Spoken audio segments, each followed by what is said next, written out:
আজকে আমি আপনাদেরকে তৈরি করে দেখাবো খুব সহজে ঘরে আপনারা কিভাবে ডিম দিয়ে একটি মজাদার ক্রিস্পি স্ন্যাক্স রেসিপি তৈরি করতে পারেন।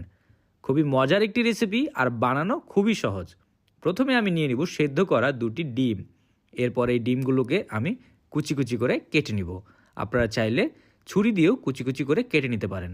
আপনারা কে কোথা থেকে আমার এই ভিডিওটি দেখছেন অবশ্যই কমেন্ট করে জানাবেন। আমি আপনাদের সবার কমেন্টের উত্তর দিব, কারণ আপনাদের কমেন্ট পড়তে আমার অনেক ভালো লাগে। তো দেখতেই পাচ্ছেন আমি ডিমগুলোকে একদম কুচি কুচি করে কেটে নিয়েছি। এখন দিয়ে দিব আমি পেঁয়াজ, এরপর দিয়ে দিব কাঁচামরিচ, তারপর দিব ধনিয়া পাতা, সামান্য লবণ, এখন দিয়ে দিব রসুনের গুঁড়া, আদার গুঁড়ো, জিরা, ধনিয়ার গুঁড়ো, চিলি ফ্লেক্স, এরপর দিয়ে দিব ময়দা। এরপর এই সবগুলোকে একসাথে আমি ভালোভাবে মিক্স করে নিব। আস্তে আস্তে করে যত্ন নিয়ে ভালোভাবে মিক্স করতে হবে। আপনারা চাইলে এই রেসিপিটি ইফতারে তৈরি করে খেতে পারেন, কারণ ইফতারের জন্য এই রেসিপিটি খুবই মজার, বানানো খুবই সহজ আর খুবই কম উপকরণ দিয়ে আপনারা এরকম একটি স্ন্যাক্স রেসিপি ঘরে তৈরি করে ফেলতে পারেন। এরপর আমি সামান্য একটু হাতে নিয়ে আমি গোল গোল করে একটি গোলাকার করে নিব। আপনারা চাইলে এর শেপ আপনারা আপনাদের নিজেদের মতো করে করতে পারেন। তো হয়ে গেলে আমি এখন একপাশে রেখে দিয়ে বাটিতে নিয়ে নিব কর্নফ্লাওয়ার, এরপর দিয়ে দিব লবণ, তারপর দিয়ে দিব গোলমরিচ, সামান্য পানি। এরপর এই সবগুলোকে একসাথে আমি ভালোভাবে মিক্স করব। মিক্স করে আমি একটি পাতলা মিশ্রণ তৈরি করব। দেখতেই পাচ্ছেন মিশ্রণটি পাতলা হয়েছে। তো এই মিশ্রণের ভিতরে আমি এই বলটিকে ভালোভাবে ডুবিয়ে নিব।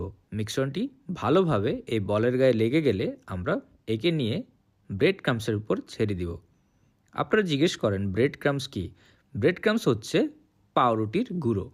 তো ভালোভাবে আমরা ব্রেড ক্রাম্বস লাগিয়ে নিব, নিয়ে আমরা একে ছেড়ে দেব মিডিয়াম গরম তেলের ভিতর। আমি আগে থেকে মিডিয়াম গরম তেল করে রেখেছি। খেয়াল রাখবেন তেল যাতে অনেক বেশি গরম না হয়, তাহলে পুড়ে যেতে পারে। তো কিছুক্ষণ ভাজার পরে আমরা সবগুলোকে উল্টে দিব। সবগুলোকে একটু একটু করে উল্টে দিতে হবে, তা না হলে বেশিক্ষণ রাখলে পুড়ে যেতে পারে।